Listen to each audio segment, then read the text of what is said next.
if you were told in the prime of his career that Ovi and the team were having, Ovi was upset with the way negotiations were going with the Caps, you're telling me you wouldn't be a little bit scared? Wouldn't be scared. Honest.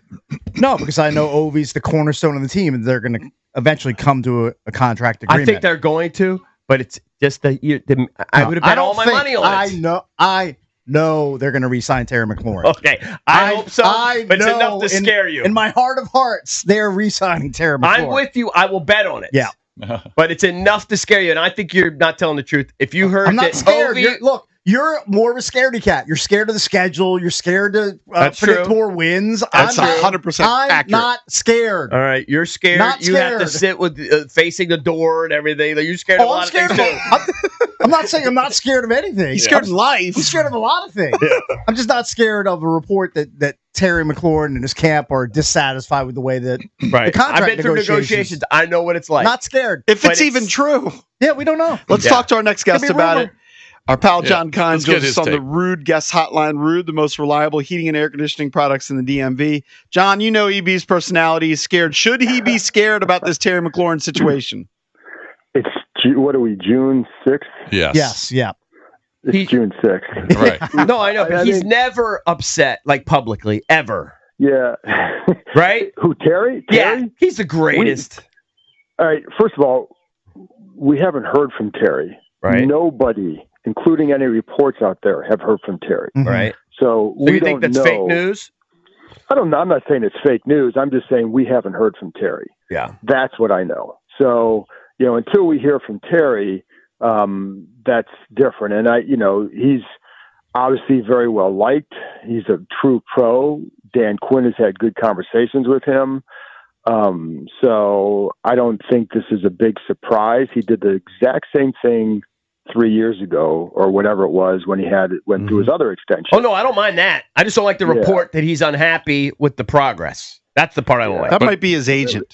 I would say, where do you think that came from? From the agent. So, John, I wanted to touch on that. What is the I'm saying, that nobody's heard from Terry. What's the reputation of his representation? Buddy Baker and Tony Bonagura is listed here on Spot Track from Exclusive Sports Group. What do you know about his agents and the rest of their clientele and how they represent them?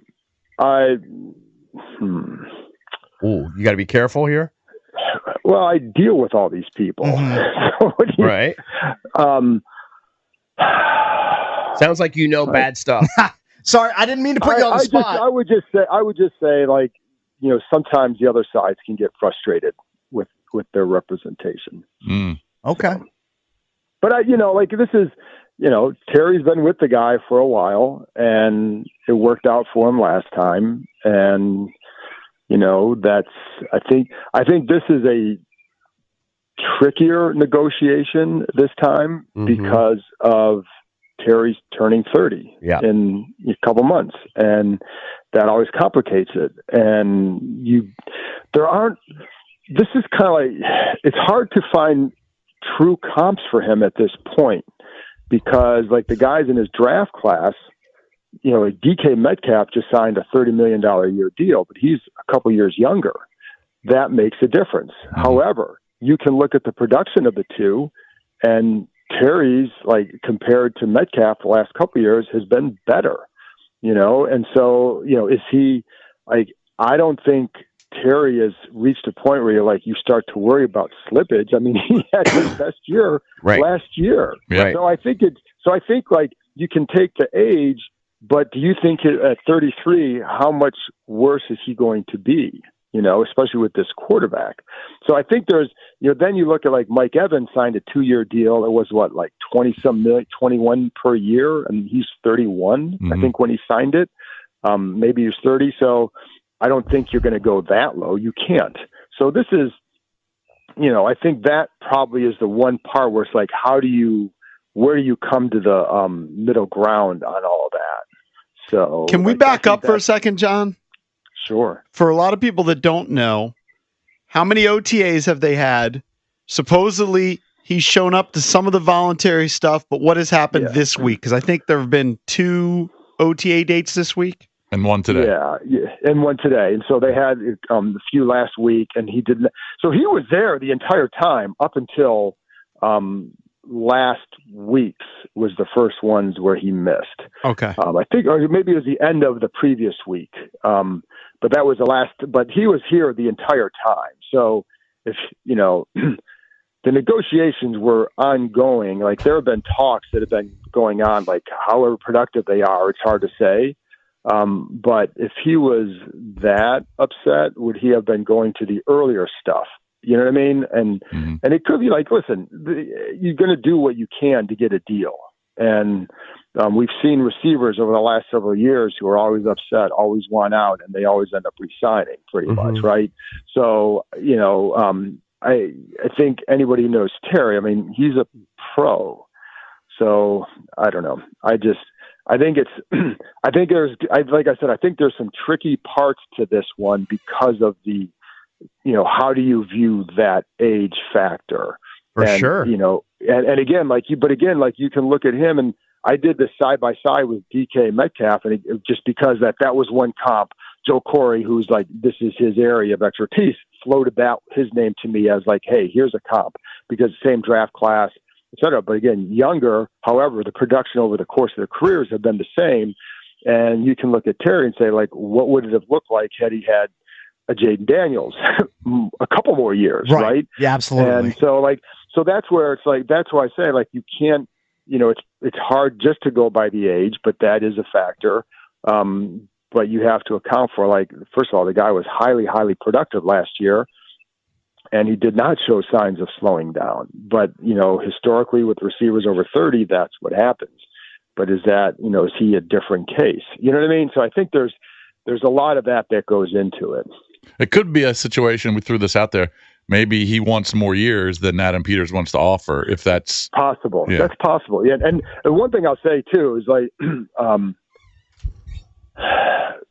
it's a very quiet, whatever the talks are, whatever is being offered or not being offered is very, very private.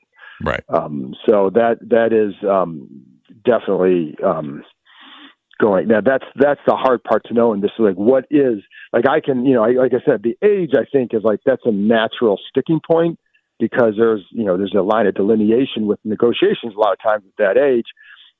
Is that a one size fits all? Well, it's hard to say that. But I think as far as like years, guaranteed money, what's the real stick up? Don't know. Has anybody stood out in the OTAs when you've been watching? They have a quarterback who's pretty good. So I've heard that. Yeah, he's pretty good. But I think, so in these situations, it's hard to, like, you can look at like a Josh Connolly, you can see the athleticism, right? And you can see the footwork. But you're not going to see him going, like, locking up a defensive end. Right. So it's hard to, like, you can only go to a certain point with some of those with the linemen, right? We've heard a lot of good things about Daron Payne, but we've seen Daron Payne play since 2018. So what's it going to look like when the pads are on when the season starts? But where the guys that jump out to me are like the corners, the receivers, because like those are the ones you get more one-on-one work. And I know like Trey Amos is a guy that jumps out to me. And I think he's going to be a good player.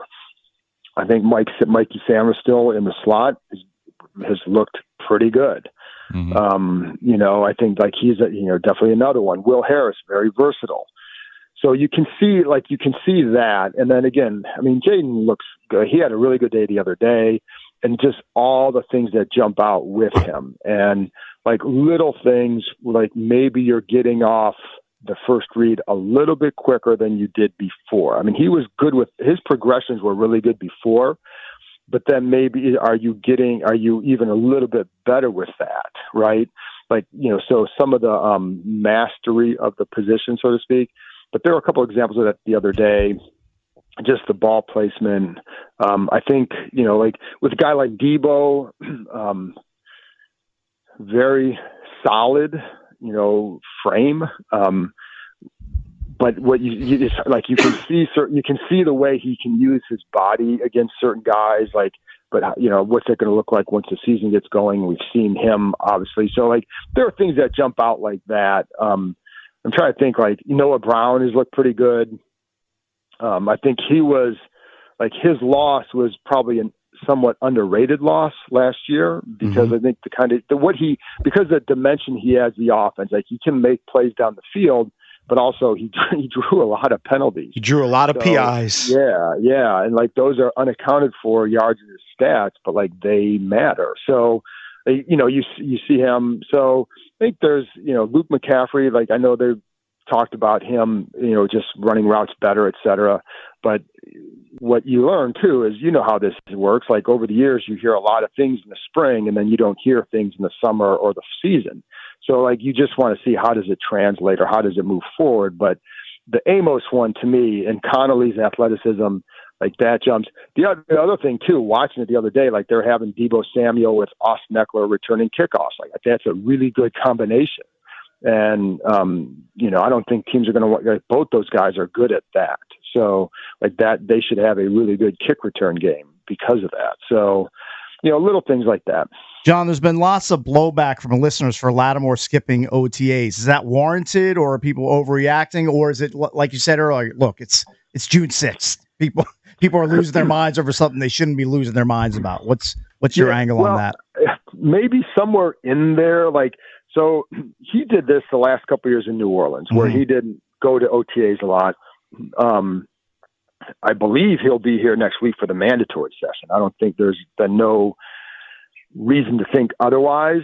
The hard part, I'm sure, for fans is the way the injuries, they traded for him, didn't play great. You should be here. Like, I get that sentiment.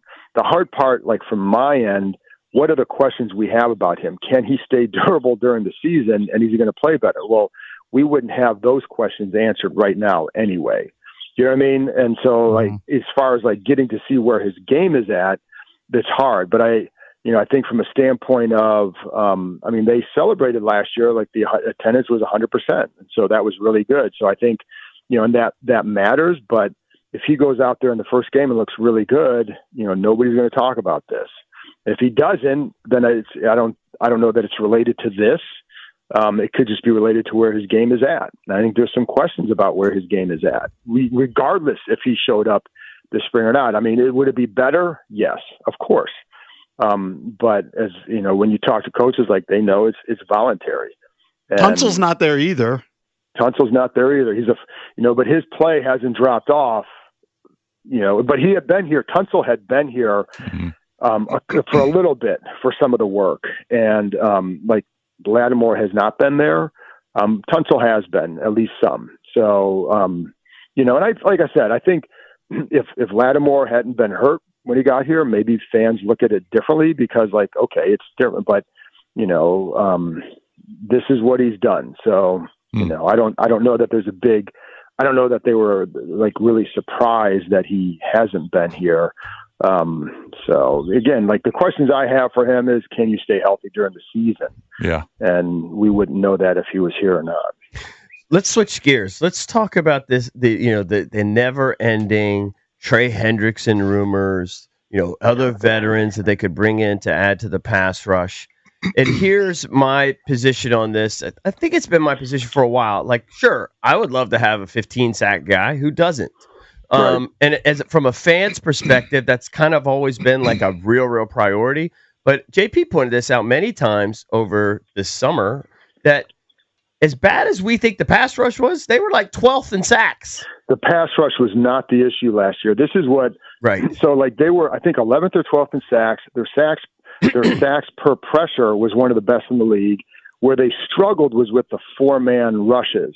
And as I point out, like they lost Dante Fowler. They didn't lose Myles Garrett in the offseason. Mm-hmm. So, and as one of the coaches pointed out yesterday, like nobody thought Dante Fowler would get 10.5 sacks last year. Mm-hmm. And I think they feel pretty good that they can make that up. They got to stop the run, John. They got to stop the run.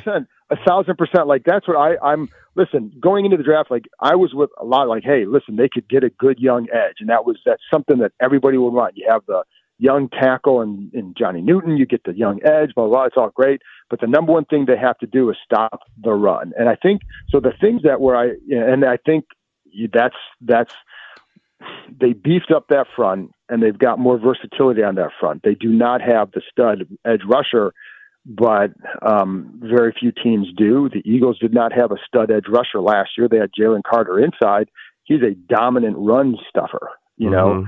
So, but I think, so yeah, I think the focus on the edge, it's almost like the defense is going to be collapsed if they don't find this edge. And like, that's just not the case. If they didn't if they didn't play the run better, then they'd have struggles again. So like, to me, that's still the key. And the other part with, where I think they're helped in another subtle way is with Amos and Harris and even Quan Martin. Like, they are more versatile in coverages than they were a year ago, with what they can play, how much man they can play, you know, the mix of man and zone, and having Harris, who started off as a nickel corner, can cover in the slot and can cover deep half, right? So like, you have a little bit more versatility with your coverages that can help maybe buy a little bit more time to get to the quarterback. But you're right. Like, if they allowed over 200 yards rushing each time they played the Eagles. Right. They got to stop Saquon. They got to stop Saquon. Yeah. The bigger part of edge is don't let him out on the edge and keep him on the inside. Yeah, listen, that the first play against the Eagles in that playoff game, I know Dante Fowler did a nice job for them, but he was not an edge setter. And so even on that first play, like, he gets caught going inside, he spins, creates a hole. That play should have been stopped for no yards. Instead, it was 60 and a touchdown. And so like, if you can with the edge, like, Dietrich Wise is a bigger dude, and is he an elite pass rusher? No. But can he get you 6 sacks and play a solid edge? Yes.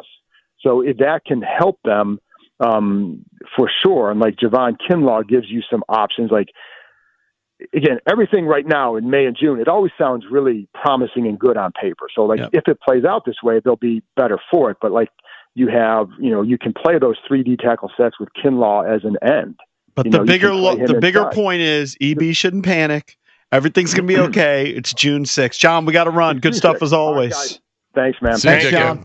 Don't panic. He said June 6th. It'll be okay with Terry. Anytime the second best player on the team, the heart and soul of the team, is upset, allegedly, I get upset. I get nervous. All right, got to take a break. Coming up next, a financial nightmare we hope that we don't have to deal with.